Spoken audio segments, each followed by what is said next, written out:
Assalamualaikum warahmatullahi wabarakatuh. Berbagai informasi dari peristiwa yang terjadi di wilayah Sumatera Selatan pagi hingga sore hari ini, Selasa 10 Mei 2022 terangkum dalam Sumeko News.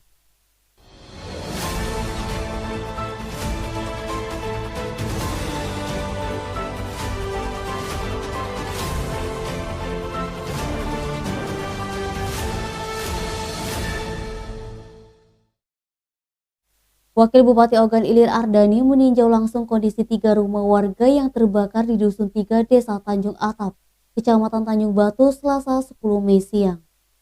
Wakil Bupati Ogan Ilir Ardani meninjau langsung kondisi 3 rumah warga yang terbakar di Dusun 3 Desa Tanjung Atap, Kecamatan Tanjung Batu, Selasa 10 Mei siang. Wabub Ardani didampingi sejumlah pejabat memberikan bantuan berupa sembako serta selimut kepada korban.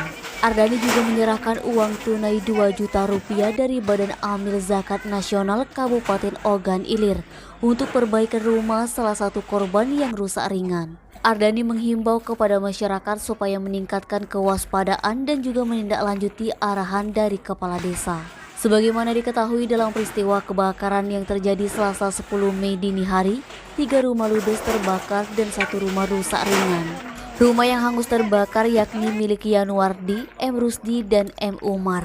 Sedangkan rumah yang rusak ringan adalah milik Damsik. Eti, Sumeko TV melaporkan.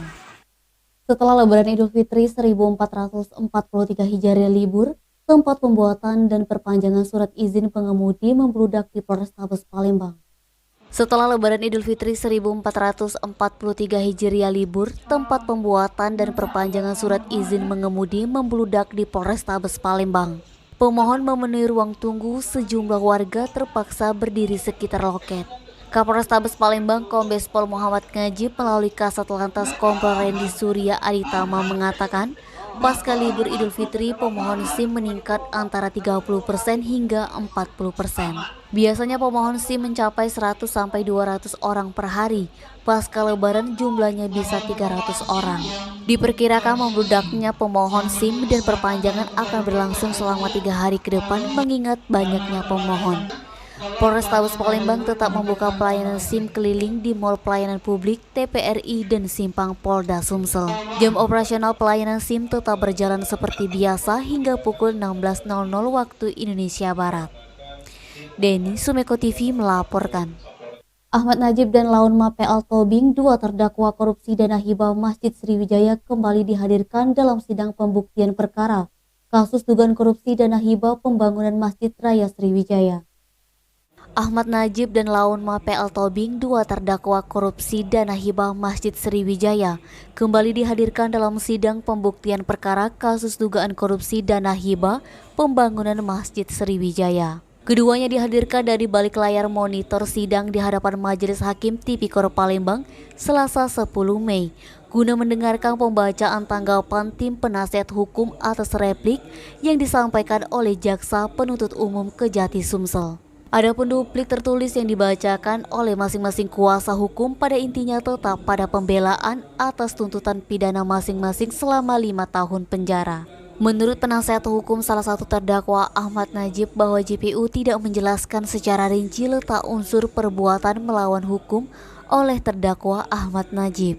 Sehingga penasihat hukum terdakwa Ahmad Najib di persidangan berpendapat bahwa unsur secara melawan hukum tidak dapat terpenuhi.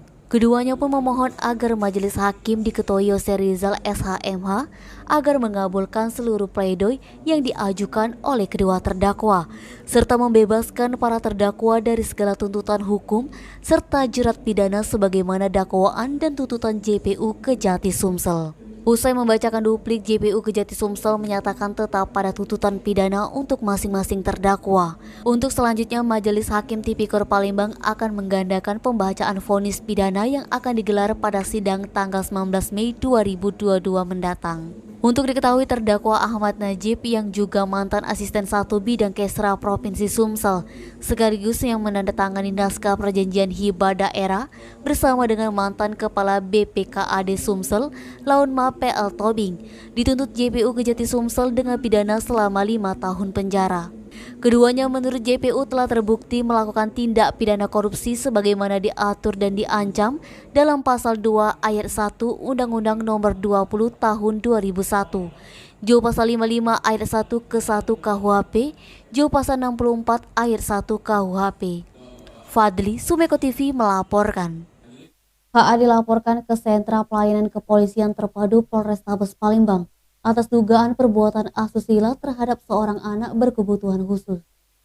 HA dilaporkan ke Sentra Pelayanan Kepolisian Terpadu Polrestabes Palembang atas dugaan perbuatan asusila terhadap seorang anak berkebutuhan khusus. Warga Jalan Lebak Rejo, Kelurahan Sekip Jaya, Kecamatan Kemuning, Palembang itu dilaporkan telah memaksa seorang anak melakukan oral seks pada Jumat 29 April sekitar pukul 13.00 waktu Indonesia Barat.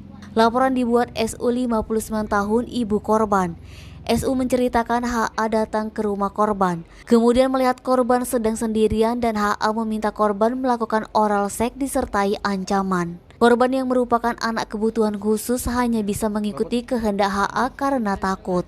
Waktu kejadian berlangsung, korban sempat merekam melalui handphone. Setelah puas, HA meninggalkan korban. Kejadian tersebut diketahui saat kakak ipar korban mengecek handphone milik korban. Tidak terima, akhirnya korban diajak keluarga membuat laporan.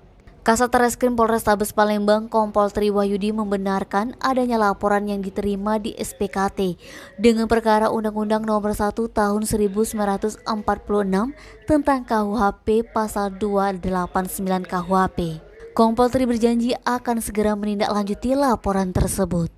Denny, Sumeko TV melaporkan. Gubernur Sumsel Hadjar Manderu datangkan pelatih Persatuan Berburu dan Menembak seluruh Indonesia berlisensi internasional, Glenn Clifton Apel. Tujuannya meningkatkan prestasi atlet menembak Sumsel.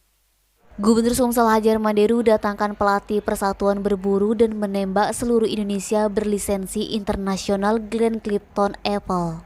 Tujuannya meningkatkan prestasi atlet menembak Sumsel. Deru mengatakan atlet perbakin di Sumsel sudah banyak yang berprestasi. Namun untuk mengasah dan mempertajam prestasi tersebut diperlukan juga pelatih yang benar-benar menguasai. Agar selaras dengan prestasi yang dimiliki, maka pelatihnya juga harus memadai. Menanggapi adanya persepsi cabar perbakin sedikit diminati karena terbilang mahal di kalangan masyarakat, Deru mengungkapkan hendaknya persepsi seperti itu dijauhkan terlebih dahulu. Edi Handoko, Sumeko TV melaporkan. Demikian Sumeko News hari ini. Jangan lupa 3M, memakai masker, menjaga jarak, dan mencuci tangan pakai sabun. Wassalamualaikum warahmatullahi wabarakatuh.